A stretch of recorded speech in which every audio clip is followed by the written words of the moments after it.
Hi, Moto here. This is one of a pair of pieces this time on slap bass grooves. And I'm going to show you in this piece how to play two of them, one from the fabulous player Vail Johnson and the other from some guy called Moto. But my point is creativity. Most slap bass grooves leave a space for fills. That's you creating some music. So we're going to talk about that. In this one, I'll show you how to play the two grooves.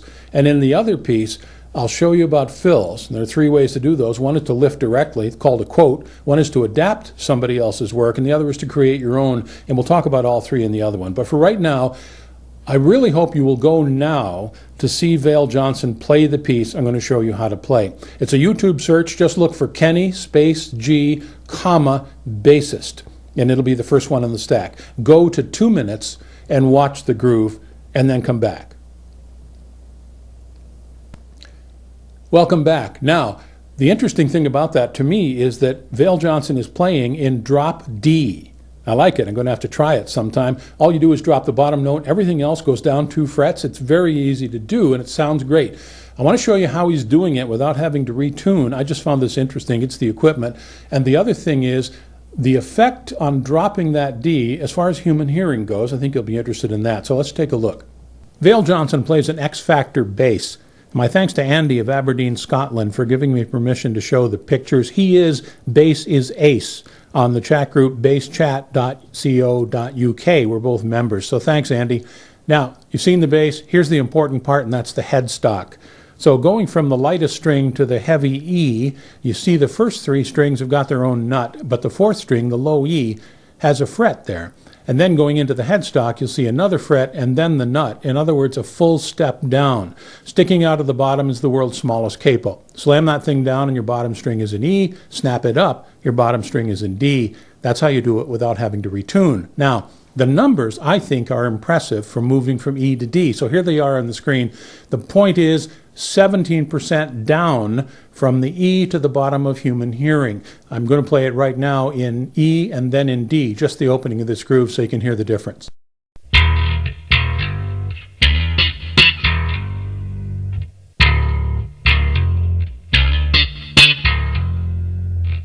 This is an 8-measure groove with the last 2 measures in this case left for a fill. You can leave 4.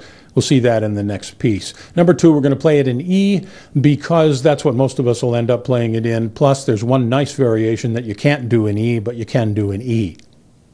Finally, I'm using a modeling bass with 24 choices, and what I'm using is a 1963 Fender Precision bass model.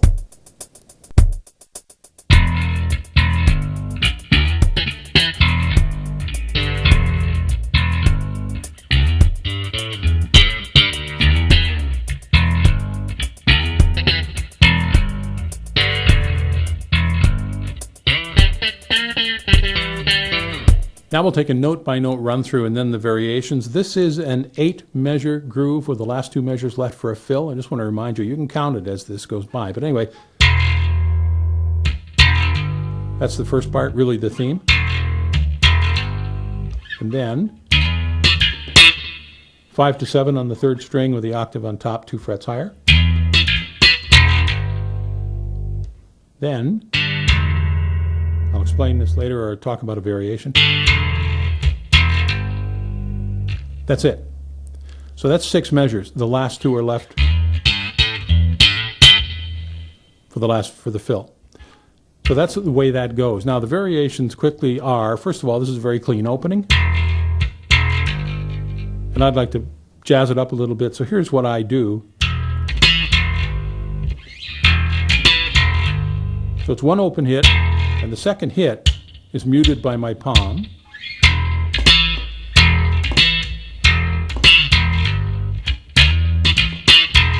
And here's the other part.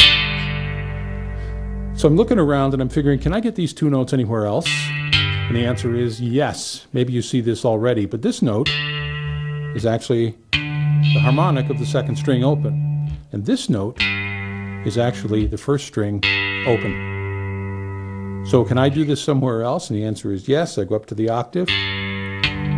Exactly the same 2 notes. They're out of order. I've reversed them, but they're the same notes. I think that's really good because it sings. I love harmonics. It also leaves your left hand free. So I'll just show you quickly.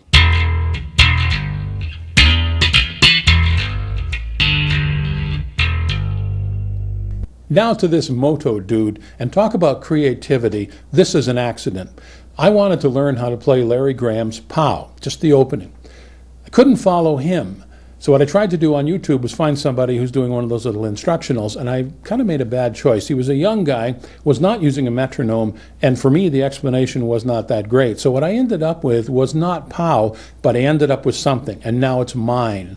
And so it was creativity by accident, and there's a lot of that going around. That's why I'm going to give you a couple of jam tracks before we're done, so you can work on your own fills. Anyway, here's what I ended up with.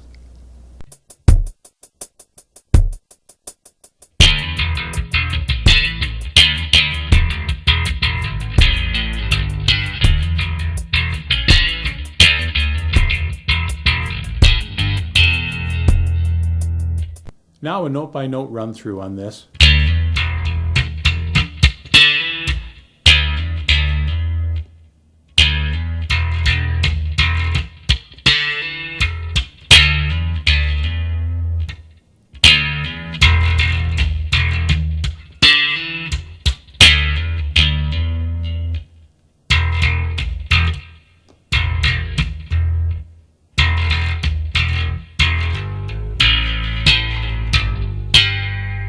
I find it easier to do that. I've tried this, I'm just not fast enough. I miss it too often, so I work that other thing out. So.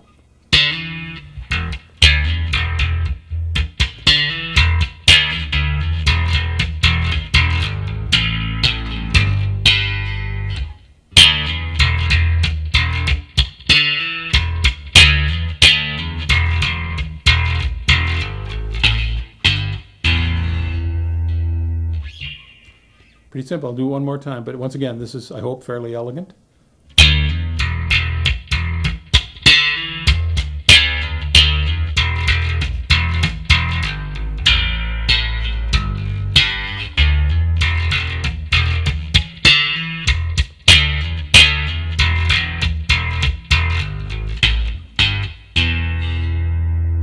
Once again, it's an 8-measure groove. Last 2 measures are left for that ending, which should be a fill, could be a fill. In the next piece, we'll talk about that as well. And that's it for this video. In the other one, we'll take a look at those 2 grooves again and the spaces, and we'll talk about some possible fills, all 3 kinds: direct quotes, adaptations, and your own creativity. I'll have a couple of jam tracks that you can get from me in mp3 form, so you can work and work and work. I've actually spent hours with these 2 myself, and I've learned quite a bit. So I hope you'll do that. Hope you'll join me for the next one. It'll have the same title as this one, but with a 2 on it, of course. In the meantime, thanks a lot. Bye-bye.